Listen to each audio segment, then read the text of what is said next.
स्वामींना म्हणाला होतास ना, स्वामी माझं हे काम अडलंय, मार्ग दिसत नाही, आता तूच काहीतरी कर. आणि आज स्वामी शांतपणे पण ठामपणे तुला सांगत आहेत, घाबरू नकोस, तुझं अडकलेलं काम मी स्वतः पूर्ण करत आहे. स्वामी समर्थ कधीही घाई करत नाही, पण उशीरही करत नाहीत. त्यांची वेळ अचूक असते. आपल्याला जे अडथळे वाटतात ते स्वामींच्या दृष्टीने केवळ परीक्षा असते. विश्वास कितीही खोल आहे, संयम किती खरा आहे आणि श्रद्धा फक्त शब्दात आहे की मनात, हे पाहण्यासाठी स्वामी काही गोष्टी थांबवत असतात. तुला वाटलं असेल मी इतकी प्रार्थना केली तरी काहीच का घडत नाही, पण स्वामी म्हणतात मी तुझ्या मागे उभा आहे, पुढचा रस्ता मीच मोकळा करतोय. तुला जे दिसत नाही ते स्वामी घडवत असतात. पडद्यामागे अनेक गोष्टी जुळवून आणत असतात.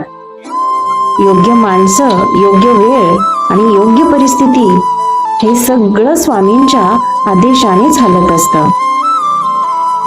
तुझं काम अडकलं होतं कारण ते अडणं आवश्यक होतं. जर ते लगेच झालं असतं तर कदाचित तुला जे संरक्षण हवं होतं ते मिळालं नसतं. स्वामी कधीही भक्ताला त्रास देण्यासाठी अडथळे देत नाहीत. ते भविष्यातील मोठ्या संकटापासून वाचवण्यासाठी थांबवतात. आज स्वामी तुला एवढंच सांगत आहेत, तू काळजी सोड, मन शांत ठेव, तुझी जबाबदारी आता माझी आहे. तुझं काम योग्य दिशेने सरकत आहे. जरी तुला ते आता दिसत नसलं तरी जे अडलेलं आहे ते हळूहळू सुटत आहे.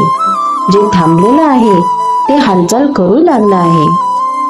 स्वामींच्या कृपेची खूण अशी असते की अचानक आशेचा किरण दिसतो, मन हलकं होतं आणि आतून एक आवाज येतो, आता सगळं ठीक होईल. तो आवाज तुझा नाही, तो स्वामींचा आहे. म्हणूनच आज तक्रार नको, शंका नको, फक्त एवढंच म्हण, स्वामी तू माझं अडकलेलं काम पूर्ण करत आहेस, यावर माझा पूर्ण विश्वास आहे. स्वामी समर्थ आहेत, होते आणि राहतील. आणि जिथे स्वामी उभे असतात तिथे कोणतंही काम अपूर्ण राहत नाही. जय जय स्वामी समर्थ.